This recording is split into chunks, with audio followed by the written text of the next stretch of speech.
저희 가족끼리 가졌던 모임을 한 2주간 걸렀습니다. 그거는 저에게도 어떤 그 좀 사정이 있었고, 또 우리 셋째 혜진이가 새로운 직장 생활을 시작하면서 그 회사의 어떤 성격상 연말과 연초에는 각 회사의 어떤 회계에 대한 어떤 보고 시점이 있어서 그런 회계 보고서를 다 작성해서 각 그 맡아 하는 일들을 이렇게 한 해 회기를 마무리해야 되는 어떤 시점이라 굉장히 그 바쁜 시간입니다. 그래서 주말에도 늦은 시간까지 이렇게 일을 하는 모습을 봤는데, 예, 그런 가중에서도 우리가 하나님 말씀을 이렇게 놓치지 않아야 되고, 우리 어떤 나날을 하나님의 어떤 말씀 중심으로 이렇게 경영하기 위해서 이런 영상을 떠서 남깁니다. 자, 오늘은 그는 자를 경배하라는 제목으로 이렇게 말씀을 나눠보려고 그래요. 자, 누가복음 1장 3절에 보면 모든 일을 근원부터 자세히 미루어 살핀 나도 데오빌로 각하에게 차례대로 써보내는 것이 좋은 줄 알았노니라는 어떤 말씀이 있죠. 그래서 누가가 데오빌로에게 이렇게 편지를 써서 보내면서 그 스스로 하나님 그 근원자에 대해서 이렇게 낱낱이 이렇게 살펴본 바를 이렇게 순서대로 써서 보낸다라는 말을 하고 있어요. 또 계시록 14장 7절에 보면 그 후반부에 그의 심판하실 시간이 이르렀음이니 하늘과 땅과 바다와 물들의 근원을 만드시는 이를 경배하라 하더라. 자, 그러니까 우리가 이렇게 경배하고 예배해야 될 부분은 모든 것, 그 근원이 이 출발점이 되시는 그분을 우리는 경배해야 된다라는 것을 이제 한번 살펴보려고 그러고, 그 근원에 대해서 우리가 살펴보려면 우리 요한복음 1장에 보면 이런 말씀이 있죠. 태초에 말씀이 계시니라. 이 말씀이 하나님과 함께 계셨으니 이 말씀은 곧 하나님이시라. 그가 태초에 하나님과 함께 계셨고 만물이 그로 말미암아 지은 바 되었으니 지은 것이 하나도 그 없이 된 바가 없느니라. 이렇게 말씀을 해요. 그래서 그분께서는 말씀으로 세상을 모든 만물을 지었고 만물을 경영하고 계세요. 그래서 우리가 왜 하나님을 말씀이라고 하실까? 제가 이제 그 믿음 생활에 들어와 가지고 아무것도 하나님에 대해서 잘 모를 때 궁금했어요. 하나님이 어디 계시는가? 그래서 이제 어떤 같이 함께 모이는 어떤 모임 시간이 있었을 때 도대체 하나님이 어디 계십니까? 할 때 어떤 분들은 네 심중에 계시다, 너 마음 가운데 계신다 이런 말씀도 했고 여러 가지를 했는데 하나님은 말씀이 하나님이다 이렇게 딱 명쾌하게 요한복음 1장 서두에 딱 이렇게 선포되는 이 부분을 이렇게 말씀을 주시지를 않았어요. 그런데 그 궁금증이 있었던 그날 영케 요한복음 1장을 이렇게 펼치면서 그날 하나님은 말씀이신 하나님이구나. 그래서 이 기록된 말씀 가운데서 하나님을 만나야 되고 그분이 말씀 가운데 계신다라는 것을 저는 이제 그때 발견하고 그래서 우리가 하나님을 만나고 하나님을 알려면 이 말씀 앞으로 나아가야 되는 거라는 것을 그날 알고는 굉장히 내가 궁금하고 그렇게 찾았던 하나님이 이 말씀 가운데 계시는구나. 그러니까 그때는 이제 제가 이렇게 교회에 나온 때 얼마 하지 않았을 때였어요. 그래서 그 이후로 이제 하나님 말씀에 대해서 이제 이렇게 알기 위해서 그 성경을 직접 이렇게 성경이 말씀이다라는 안 했지만 성경을 이렇게 읽고 바로 이렇게 말씀의 어떤 뜻을 깨닫기는 굉장히 어려웠죠. 그래서 그 말씀을 풀어서 이렇게 나름 이렇게 정리한 그런 그 참고 책자들이 이제 시중에 많이 나와 있잖아요. 그래서 이제 제가 처음에 그런 어떤 의무를 가졌을 때 몸담았던 교회가 영성훈련을 하는 교회여서 그 영성훈련과 관련된 어떤 부교재들을 이렇게 교회 내 조금 서점식으로 거기에서 이제 책을 파는 게 있었어요. 그래서 그때 그 당시에 그 파는 책자들을 거의 다 읽어봤죠. 그래서 뭐 하루에 한 권도 읽은 날도 있고, 뭐 일주일에 뭐 한 권을 읽은 날도 있고, 그래서 거기에서 나오는 이제 권장 도서들은 다 읽었었고, 그것도 이제 이렇게 양이 차지 않으니까 이제 기독 서점들을 찾아서 거기에서 나오는 책자들을 이제 뭐 나름 막 이렇게 골라서 이렇게 막 읽었던 것 같아요. 그 당시에 이제 그 출판사라고 보면 이 대장간이라는 어떤 출판사가 있었어요. 그래서 대장간에서 나오는 어떤 책자들은 그 시대 때에는 그 나름대로 좀 더 이렇게 진보적이고 했던 분들의 어떤 말씀들이 그 대장간 출판사를 통해서 많이 나왔던 것 같아요. 그래서 책에 대해서 작정이 이렇게 많이 읽고 이렇게 했었는데, 그게 이제 시간이 지나니까 어느 순간에 이제 큰 책장에 가득한 책이 찰 정도로 이제 참 무턱대고 많이 봤던 기억이 있습니다. 그래서 어느 시점이 되니까 이제 그런 어떤 책자에서 나오는 책들이 저에게 이제 은혜가 안 되는 어떤 시점이 이르렀어요.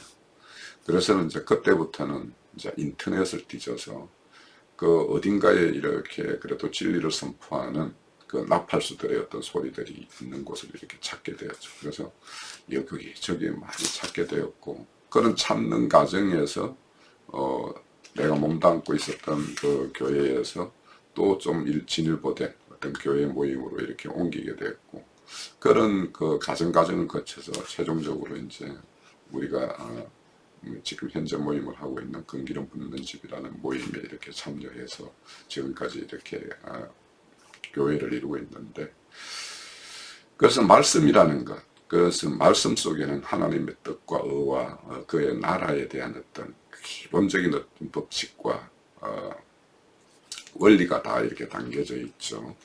그래서 우리가 이렇게 왜 하나님이 하시는 이 말씀과 우리 일반이 이렇게 사람이 서로 이렇게 소통하기 위해서 주고받는 어떤 말과의 어떤 차이가 있는가 하면, 물론 사람과 사람 사이의 어떤 대화 과정에서도 거기에는 어떤 주장과 논리 뭐 이런 것들이 이제 섬해져 있지만,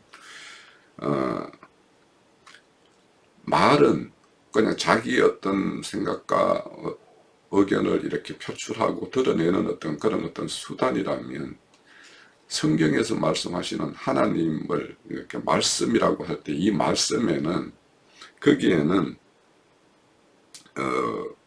논리와 질서 체계, 그리고 거기에는 그 체계가 이렇게 지향하고 나아갈 바, 그리고 그 체계가 이루고자 하는 궁극적인 어떤 목적 지점, 이런 것들이 다 이렇게 세워져 있는 아주 정밀한 어떤 그런 어떤 논리적 그런 게 딱 기초가 되어 있어요. 그래서 물론 이 말씀을 우리가 인간의 어떤 논리라는 것으로 이렇게 접근하면 큰 이제 오류를 범할 수도 있겠지만, 그렇지만 하나님 말씀이 어떤 체계와 질서와 이런 것이 없다라면 그것이 어떻게 이 우주 만물, 이 거대한 우주 만물과 만상을 경영하는 그분의 어떤 그런 통치 원리, 그런 것들이 이렇게 있겠어요.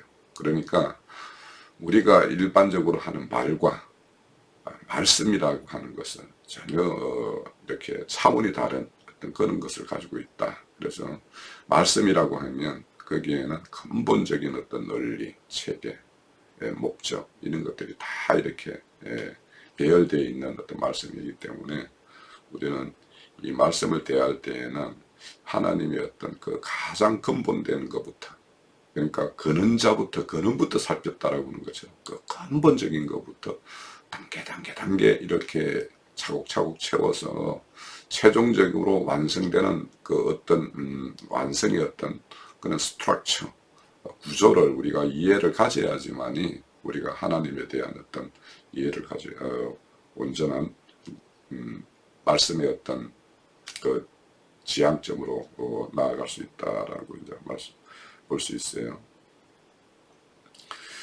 그래서 우리가 하나님을 아는 데에는 인간의 어떤 느낌, 그러니까 오감이라는 걸 가지고 우리가 이렇게 느껴질 수 있는 것들이 있는가 하면 말씀의 어떤 그 정밀한 어떤 논리들을 우리의 어떤 그 이성적인, 그러니까 감성적인 이런 부분들이 함께 이렇게 버무려져서 그 어떤 말씀의 어떤 체계로 이렇게 접근하는 이런 것들은 너무도 중요하다. 그래서 하나님은 이 오감을 통해서 우리에게 하나님의 뜻을 이렇게 계시하는 것, 이런 것들을 우리가 신학적으로는 일반 계시라고 해요.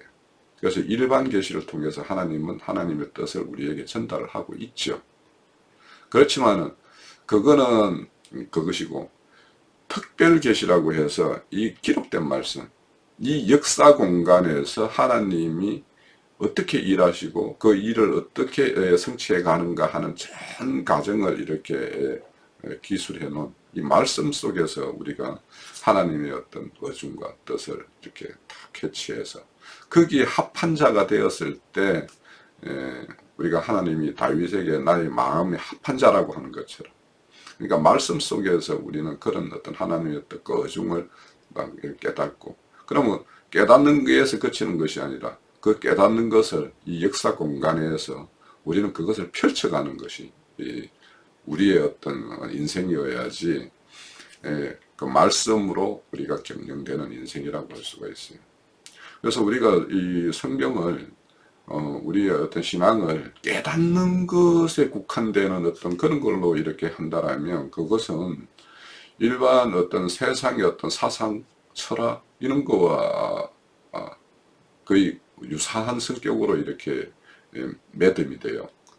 그런데 우리는 이런 어떤 그 깨닫고 한 것을, 그것이 이제 하나님의 어떤 참 진리의 내용이라면 그 진리의 내용을 이 역사상에 펼쳐야 되는 거예요. 이 역사적인 어떤 그 공간, 시간 이런 것은 하나님의 어떤 정의와 공의가 이렇게 펼쳐지는 것이 되었을 때, 그 사람이 하나님의 나라라고 하는 거지, 그냥 깨닫고 있고 그 깨달음에서 그냥 그치게 되면 그것은 나라라고 하기에는 큰 빈틈이 있죠. 그래서 우리는 그의 나라가 이 땅에서 이렇게 펼쳐질 수 있도록, 드러날 수 있도록 하는 그런 인생 경영을 해야 되는 거예요. 그것이 이제 신앙의 어떤 것이죠. 그래서 우리가 정인의 삶이라는 것을 이제 우리가 말하는데, 정인이라는 것은 자기가 어떤 현상의 모든 것을 목도하는 자예요. 본자예요. 그 어떤 현장에 자기가 역사적 기록이지만 그것이 내 역사적으로 이렇게 펼쳐졌던 어떤 사건이 내 인생 가운데 그것이 전혀 상관없는 역사적인 사실로만 있다라면은 그거는 우리의 신앙과는 기록된 말씀과 나는 큰 괴리가 있는 거예요. 그러니까 역사 공간에 있었던 그 일이 내 개인적으로 인생에서도 드러날 수 있고, 우리가 이런 모임을 갖는 모임 가운데서 드러날 수 있는 거예요. 드러나야 되는 거예요. 그 역사는. 그래서 하나님이 펼치시고 이룬 그 어떤 세계가 내 개인, 우리가 함께 모인 교회 중에 드러나고 그 일이 재현되지 않는다라면 우리는 하나님의 나라와는 상관없는 나라일 가능성이 커요. 그래서 기록된 말씀 속에는 실패의 사례도 있고 성공 사례도 있어요. 그 실패의 사례가 성공 사례로 또 다시 이렇게 전환되는 것도 있어요. 그래서 우리는 이 신앙을 하면서 실패에서, 세상에서도 그렇죠. 실패는 성공의 어머니다 이런 말이 있는데, 우리 기록된 말씀에서도 누군가의 어떤 실패 사례가, 그 실패 사례는 나에게도 얼마든지 있었던 일이고 있을 수도 있는 일이에요. 그 실패 사례를 성공 사례로 전환시키는 어떤 그런 본보기가 되는 사건들에 우리는 굉장히 주목을 해야 돼요. 우리 스스로가 완벽한 사람이면 그 깨달은 것들을 그대로 구현해 낼 수만 있다면 참 더없이 좋겠지만, 우리가 깨닫고 하나님에게 함께 하는 어떤 그런 신앙의 어떤 길을 간다고 하지만 어떤 사건이 당했을 때 우리는 거기에서 다른 어떤 길로 이렇게 곁길로 이렇게 나아갈 수가 얼마든지 있는 거예요. 그럼 그때마다 우리는 이런 하나님께 다시 돌이켜서 하나님으로부터 이렇게 인정받는 그래서 돌아온 자, 남겨진 자, 이런 자로 이렇게 색임이 되는 그런 자가 되는 것이 무엇보다 중요하다. 그래서 우리는 7번 넘어져도 8번째 일어나는 그 의인, 그 의인이라고 하는 그 하나님의 말씀에 대해서 우리는 깊게 새겨서 현재 우리의 어떤 성공이 있고 하나님께 합하다고 하는 것이 언젠가는 또 이것이 하나님과의 어떤 틈이 생기고 사이가 간격이 생겼을 때 그런 것을 발견되었을 때 그 간격을 이렇게 좁히기 위한 하나님의 어떤 항한 어떤 성령님에 대한 어떤 우리의 강구도 있을 수가 있고 또 그런 어떤 성령님의 어떤 도우심에 의해서 우리가 이렇게 돌이켜서 다시 그 간격을 이렇게 채워가는 어떤 그런 과정 이것이 우리의 이 땅에서의 어떤 신앙의 과정이고 또 우리의 어떤 새로운 생명의 완성으로 나아가는 어떤 방면이기 때문에 그래서 늘 우리가 우리 자신을 살피고 그래서 그런 과정에서 발견되는 어떤 작은 틈들 이런 것들에 대해서는 하나님께 도움을 구하고 간구하는 이런 것이 이제 참 신앙의 어떤 모습이다라는 생각을 해요. 자, 그리고 이제 요한복음을 보면 거기에는 말씀에는 생명이 있고 생명은 사람들에게 빛이다 이런 말씀이 나와요. 그래서 사람에게 빛이 있으면 생명이 있는 것이고 사람에게 어두움이 있으면 그가 사망에 있는 것이 되는데 우리에게는 사실 생명인 빛만 이렇게 가득하기를 바라지만 사실은 빛도 있는 부분이 있고 아직도 어둠이 있고 주름진 부분도 있고 뭐 이런 것이 있을 수가 있죠. 그래서 우리가 늘 우리가 빛 가운데로 나아가는 어떤 일심만 가진다라면 하나님은 우리에게 어둠으로 이렇게 덮여 있는 부분들을 다시 빛으로 이렇게 밝혀서 그것을 사망을 생명화하는 그래서 사망을 삼키고 생명으로 나아가게 하는 이런 역사들을 하는 것이 우리 안에 있는 성령님이 우리 안에서 하시는 일들이에요.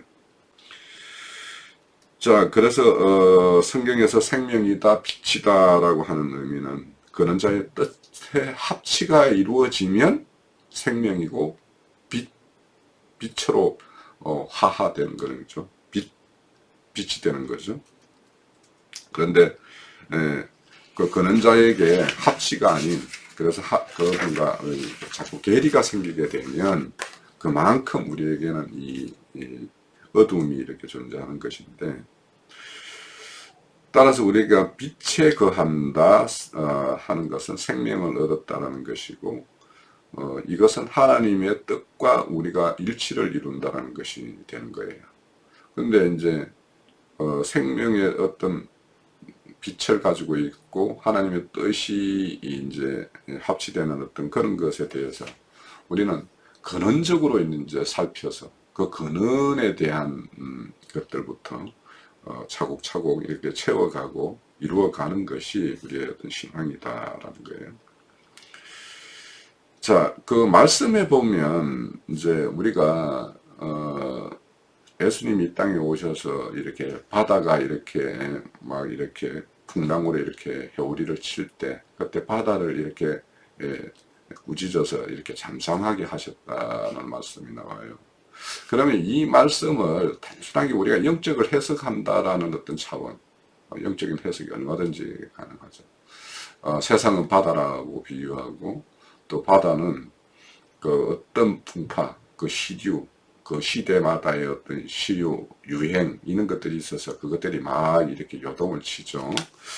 그래서 그런 어떤 시류에 이렇게 휩쓸려서 가는 사람들을 이렇게 풍랑의 어떤 그 바다에 항해하는 자와 같은 어떤 모습이라고 이렇게 비견할 수 있어요. 그런데 어떻게 하나님이 예수님이 그 바다를 꾸짖어서 잠잠하게 할 수 있었을까 하는 것에 대해서 이걸 또 영적으로 그 각 사람 안에 있는 그런 요동하는 세상적인 요소들 이런 것들을 이렇게 잠잠케 하는 어떤 그런 성령의 어떤 역사 이런 걸로도 이제 해석이 되지만 그분은 근원이세요.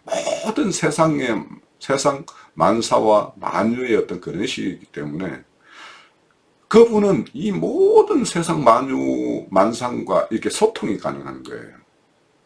왜냐? 그분이 근원자이시기 때문에. 그래서 바다와도 소통을 할 수 있는 거예요. 바람과도 소통이 가능한 거예요. 그래서 그것들과의 어떤 하나님의 말씀에 의해서 그것들을 새롭게 이렇게 하나님 뜻대로 운행하실 수 있는 거예요.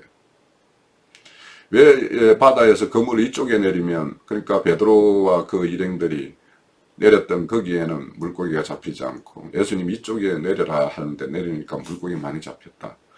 그거를 그냥 예수님이 어떤 신적인 어떤 능력에 의해서 물고기를 저 있는 물고기를 그쪽으로 모았다 이렇게 이야기할 수도 있을 거예요. 근데 그런 것이 가능한 이유가 있다라는 거예요. 왜 그러냐? 그분은 근원을 만드시고 모든 근원의 일부터 마침의 일까지 모든 걸 경영하고 운영하시는 분이에요. 그렇기 때문에 그분은 바다도 꾸짖을 수도 있고 물고기를 한쪽으로 모을 수도 있는 거예요.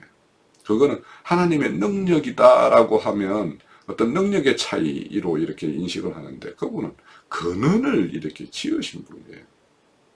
그래서 근원을 지었고 근원 모든 것과 소통이 가능한 그 창조주 하나님과 그분에 의해서 우리가 지원받았고 지원받은 가운데서 어땜이라고 하는 사람과의 그 괴리와 격차를 이렇게 생각을 해본다라면 내가 그러라고 하는 그런 사람이 튀어나올 수가 없는 거예요. 그런 사람들은 근원에 대한 것을 살피지 않은 사람이에요. 그러니까 그런 사람들은 근원과는 아무 상관없이 그러니까 바탕이 없이 거기에다 뭔가를 자기가 자기의 생각과 뭐 이런 것들로 이렇게 뭔가를 쌓아놓은 근본 없는 건축물과 같아요. 그래서 그들의 어떤 실상은 언젠간 다 드러나게 되어 있죠.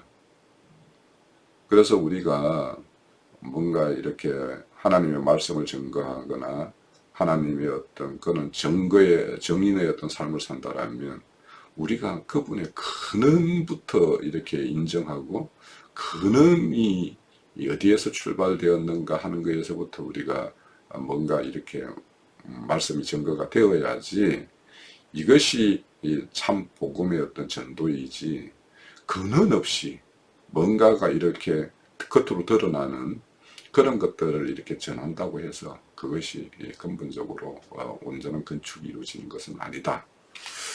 자, 그래서 우리는 그 근원자에게 나아가야 되고 근원자의 일을 우리가 경배해야 되고 근원자로부터 우리에게 분배되는 그런 어떤 참복을 우리는 누리고 그것을 사모해야지 겉으로 이렇게 나타나는 이런 어떤 가시적인 것 누구나 이렇게 보면은 볼 수 있는 것 그 근원을 살피든 안 살피든 뭐 이렇게 사람들에게 드러나는 어떤 그런 것들에 눈이 멀거나 그런 것들에게 마음을 잃어버린다라면 우리는 근원자와는 아무 상관없는 그런 예배자가 되는 거예요.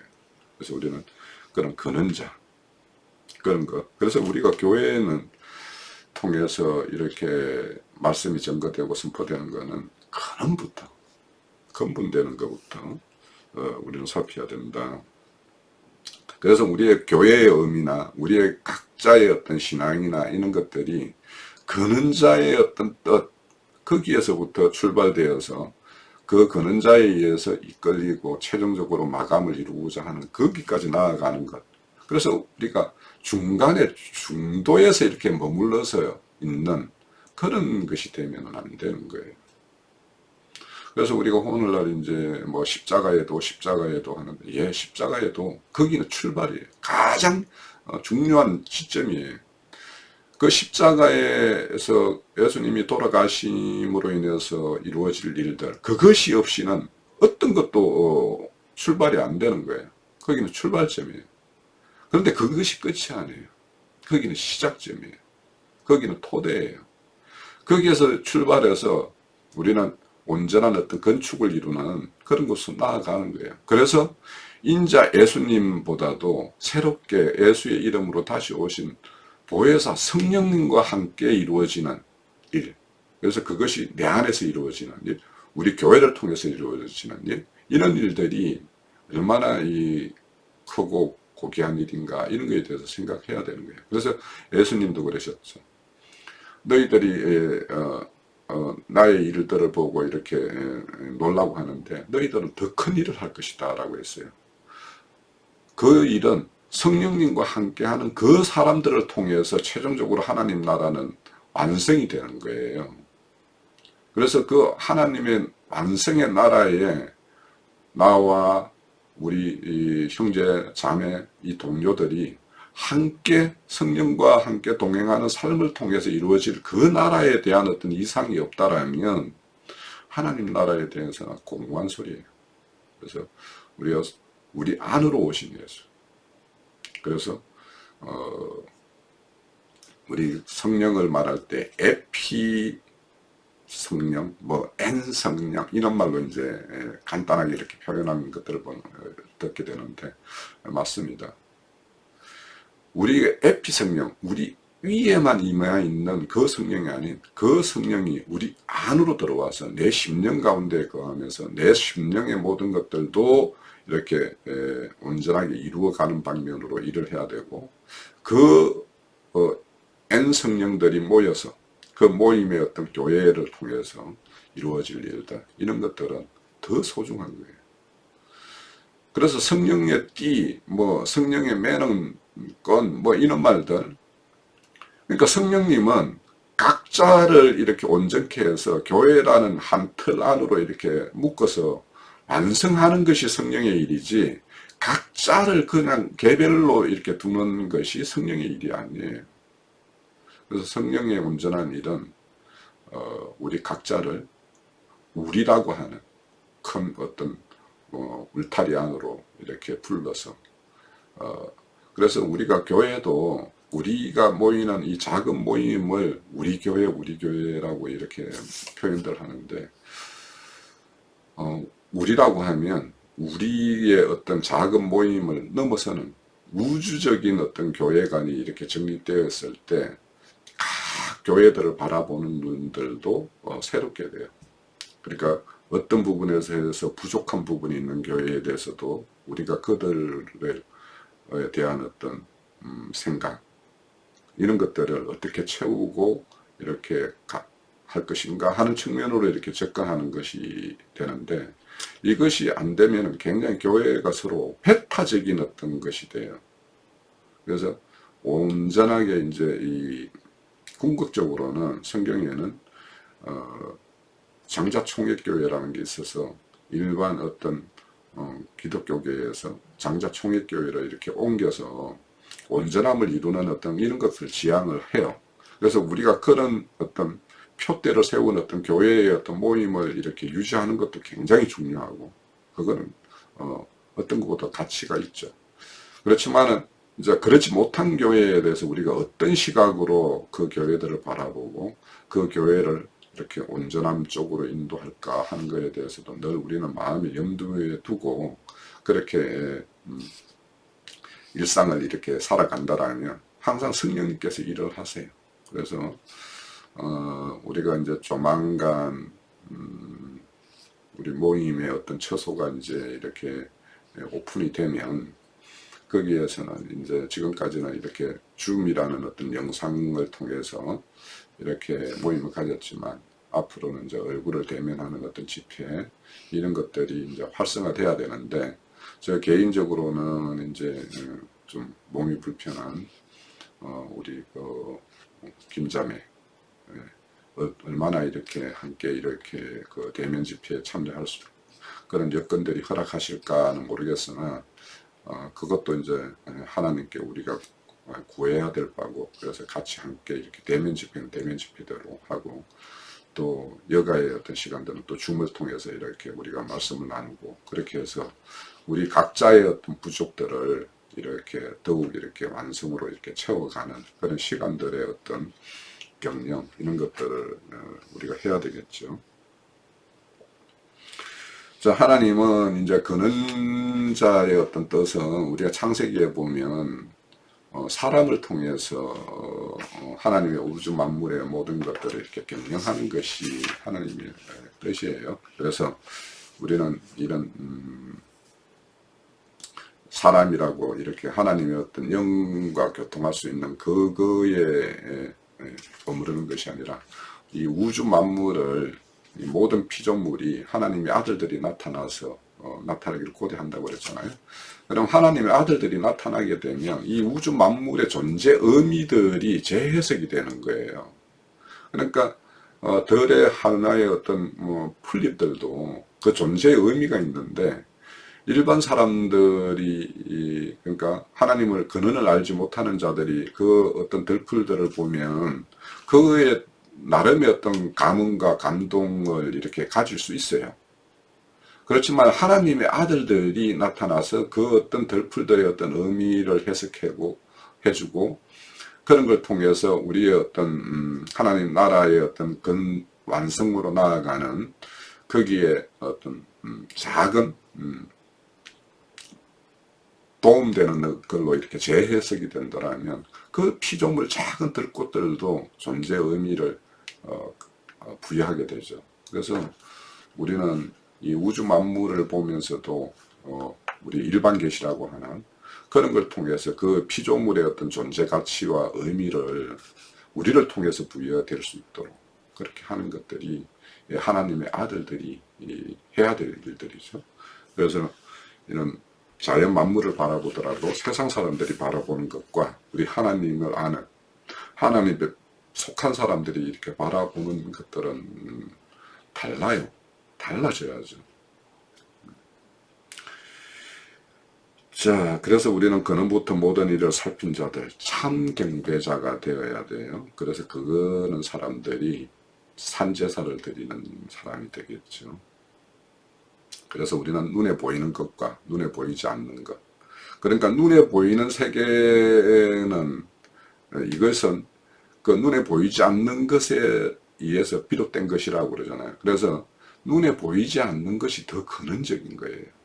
그래서 우리는 세상의 어떤 논리는 눈에 보이고 실제로 역사상에 이렇게 펼쳐지는 어떤 이것들을 이제 실상이라고 하는데 사실은 그 실상의 이면의 내용이 있다라는 거죠. 그래서 우리는 눈에 보이는 것은 눈에 보이지 않는 그 근원되는 것이 별도로 있다. 그 근원되는 것에 대해서 우리는 이렇게 바라보고 그 세계를 이렇게 알아갈 수 있는 그런 시각을 가져야 된다.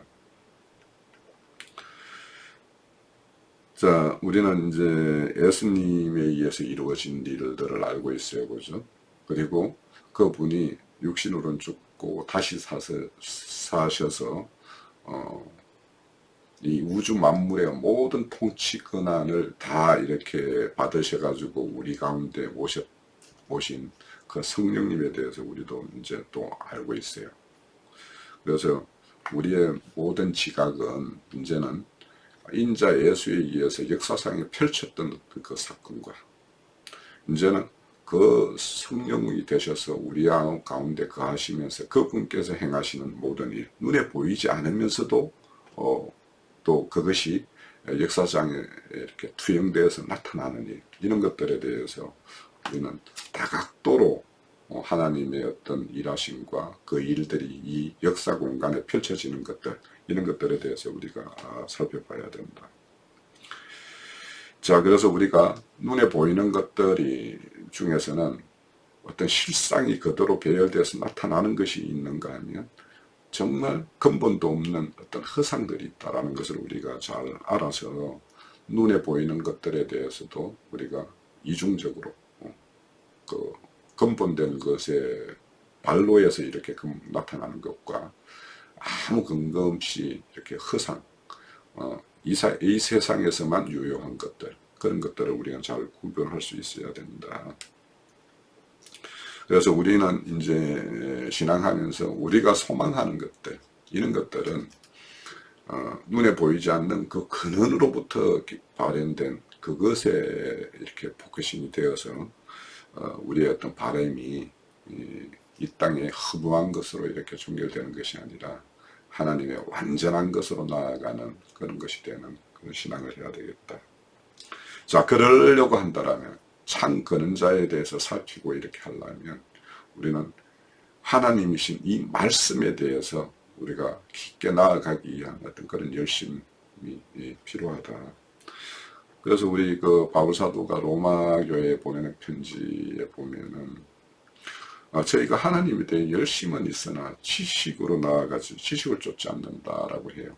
그래서 이제 지식이라는 것도 이제 하나님에 대해서 이제 어떤 그 학문적으로 아는 지식과 하나님에 대한 어떤 깊은 어떤 내면의 세계를 이렇게 통찰을 하고 이렇게 할 수 있는 그런 눈을 열어주는 어떤 성령님에 의해서 이렇게 알게 하신 그런 내용은 전혀 다르다.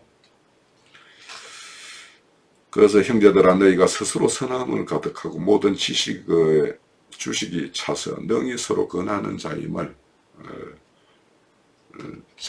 나는 확신한다 이렇게 말씀해요. 그러니까 바울 사도에 의해서 선함으로 가득한 지식. 그러니까 선함이라고는 성경에서 선이라고 하는 것은 하나님의 궁극적인 목적을 이루는 그 일에 일조가 되는 일들을 선한 일이라고 하는 거예요. 그러니까 하나님의 창조 목적을 이루는 일에 참여하는 일이 선한 일이에요. 그래서 우리가 이런 일에 대한 어떤 지식, 그러니까 하나님의 어떤 뜻을 이루는 일의 방향과 나아가는 어떤 그에 합치되는 어떤 그런 지식들이 가득 차서 그런 지식들을 가지고 하나님의 어떤 말씀을 깨닫게 해서 그것들을 가르치고 깨닫게 해서 그 일에 동참하는 사람들을 많이 양산하는 것이 하나님의 어떤 일에 합치되고 그는 자를 아는 자들이 나아가는 방면이다. 그래서 우리가 참 그는 자를 이렇게 예배한다라는 것은 우리 신앙의 어떤 근본 없는 것이 아니라 근본부터 잘 이렇게 갖추어져 있는 그런 신앙으로 나아가기 위한 것이니까